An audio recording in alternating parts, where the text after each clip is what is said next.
qu'on a présenté le même projet aux 3 personnes. Le discours qu'a eu Greg vis-à-vis du club a été, je crois, apporté ses fruits, puisqu'il y a eu unanimité au directoire sur le choix. Nous avions surtout besoin d'un meneur d'hommes, de quelqu'un qui vient bouger nos joueurs. Et là encore, c'est Greg qui a eu le discours le plus fort par rapport à ça. Tu as des bastions du basket français. En tant que riverain à l'époque, déjà jeune, ardennais, je connaissais la qualité du basket en Lorraine et la qualité du basket à Nancy. C'était évident que quand de nos gros clubs est en péril, tous les gens qui souhaitent œuvrer doivent donner le maximum pour essayer d'aider ces clubs-là à sortir d'une situation périlleuse. Mon engagement, c'est que ça. Ça ne va pas être facile, on le sait. Il faut absolument tout mettre en œuvre, certes au niveau de la gestion de l'équipe en priorité, et redonner de la qualité à cette équipe, même si je pense honnêtement qu'à l'AV, ça fait énormément de choses, et que cette équipe aujourd'hui, on ne sait pas pourquoi, se délite. Si c'est parce qu'il y a des problèmes internes ou autres, je prendrai la décision. Quitte à affaiblir l'équipe pour avoir un vrai état d'esprit, mais nul n'est irremplaçable. Aujourd'hui, il faudra faire preuve de discipline, de travail. L'équipe a du retard au classement, il faudra remonter assez rapidement pour éviter d'avoir sur toute la fin du championnat le spectre de la descente. Ça ne va pas venir du jour au lendemain, on le sait, mais on a une période assez importante qui arrive prochainement sur les 3-4 prochains matchs. Il faudrait déjà qu'on en tire au niveau du classement un petit avantage. En sachant que même dans la défaite ou dans la victoire, il ne faudra pas déroger de la stratégie et de la volonté qu'on a pour remettre le club sur les bons rails.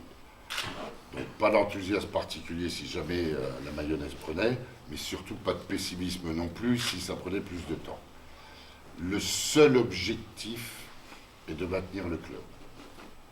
Même si contractuellement, avec le président et le conseil, on a trouvé un arrangement pour aller dans la continuité, ce n'est pas la priorité. La priorité est de maintenir le SLUC en première division. Aujourd'hui, le SLUC a une chance énorme, c'est d'avoir une salle pleine en permanence. On ne peut pas plaire à tout le monde, on le sait. Moi particulièrement, vous me connaissez au niveau de mon caractère.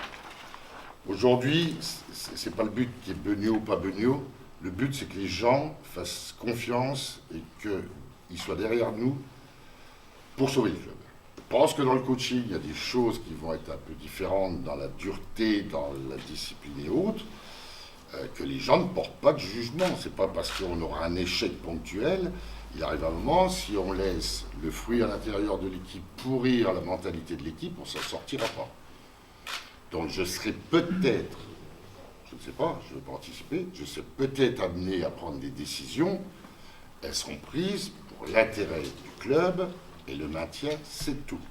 Une très très mauvaise image que les joueurs laissent sur le terrain, mais déjà pour eux, qui prennent conscience que leur image a été ternie à Strasbourg, parce que là, ils ont été la risée du basket français. Je pense que tous les gens qui étaient devant la télé se sont dit, mais qu'est-ce que c'est que ces peintres, entre guillemets.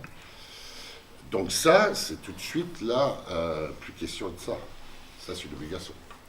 Là, il y aura sanction, soit à travers le temps de jeu, soit la porte est ouverte, ils s'en vont. Parce que c'est atteinte à l'image du club, vraiment.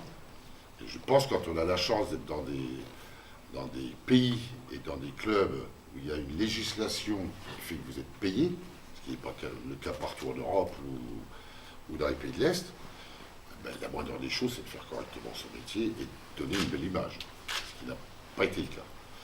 En plus, se permettre certaines choses vis-à-vis du coach, en sachant, entre guillemets, que le coach était en position délicate et que tout le monde le savait, je trouve ça pitoyable.